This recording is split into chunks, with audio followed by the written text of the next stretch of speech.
The title of this podcast is You Have No Control Over What's Going On Outside, but All Control Over What's Going On Inside.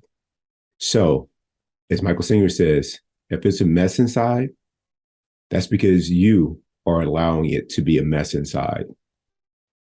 This is one of the top reasons I do the practice, is because I want to experience inner peace. I want my inside to be pristine. I don't want it a mess in there. I want it to be clean in there. Just inner peace everywhere you look. You're like, oh man, it's so spacious in here. Why is it so spacious inside? The reason is because I've worked on cleaning it out over the years. When I was younger, I stored things from my past as a child that stayed with me the whole time. And a lot of it was around my stepfather. And I've talked about that before, that it was an abusive relationship, physically and verbally. And I held on to that. I said I didn't, but I did. How do you know I did? Well, I didn't talk to him much, but if you brought his name up, I eventually felt my heart close so fast. And I was upset that his name was even brought up. I think that's called holding on to it. I have a friend whose parent got a divorce 30 years ago. You know what they still talking about?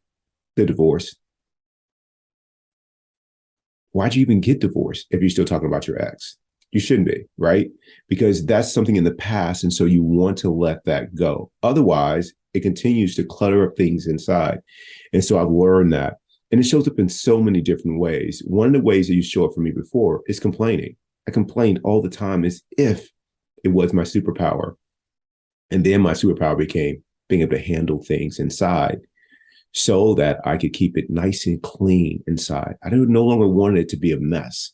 And so people do it in the workplace, whether, you hear somebody talk about you, your idea gets shut down, your mind says you're not valued, and somebody treated you a certain way. So you hold on to that. All these different things that we hold on to, they become, they take up space inside of us, and it could be even good things that were great. But if we hold on in a certain way, that it prevents us from having a new and different experience in a similar situation, that also can become a problem, because then you need things to be a certain way for you to be happy. So, for example, if I take a great ski trip and somehow I get bumped up to first class, on the plane, and then when I get there, it seems as if they shut down the whole ski resort just for us, and it's all ski in, ski out. And the powder is a foot of powder every single day. Then the next time I go, there's very little snow.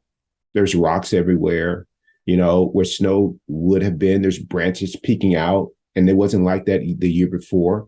Instead of getting first class, I got somebody sitting in the middle seat and I'm back in coach.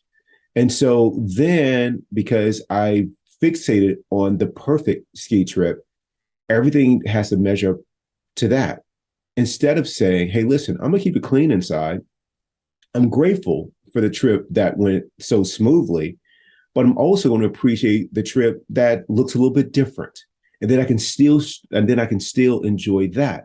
Maybe then the person who's next to me, I'm open to, in ways that I would not have been if I needed it to be a certain way. I get to the ski resort and now it's not a full of powder, but it's icy and patchy in places, that what we choose to do is something else. Is instead of being on the ski slopes, we have a reach deep conversation about personal development. And we share each other in a vulnerable way that brings us closer together with the party that I'm with. And then that could become an amazing ski trip too. So those are things that I have been working on, is reminding myself that I have no control over what goes on outside. I only have control over what's inside. So that's where I spend my work now.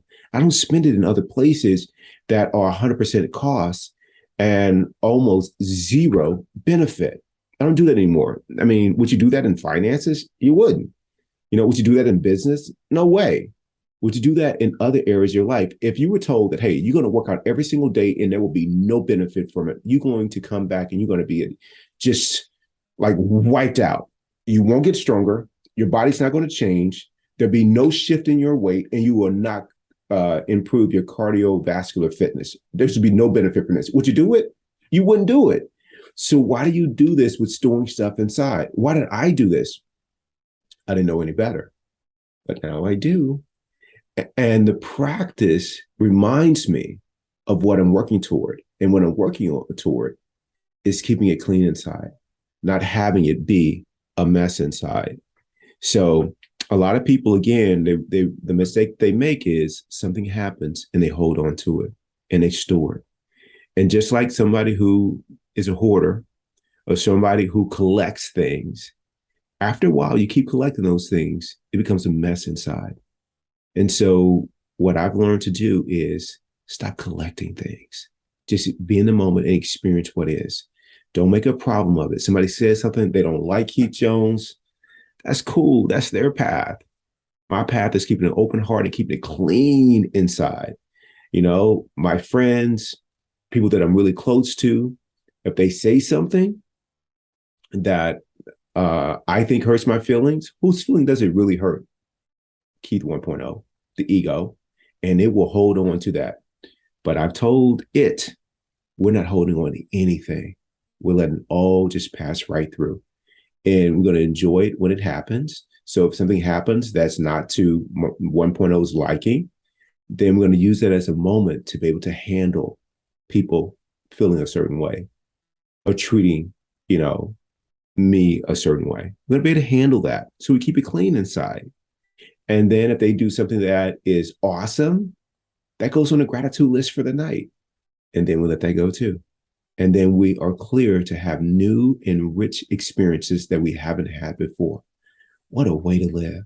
So I invite you to stop storing things inside that are there because something happened on the outside of your control. And remember where your power lies.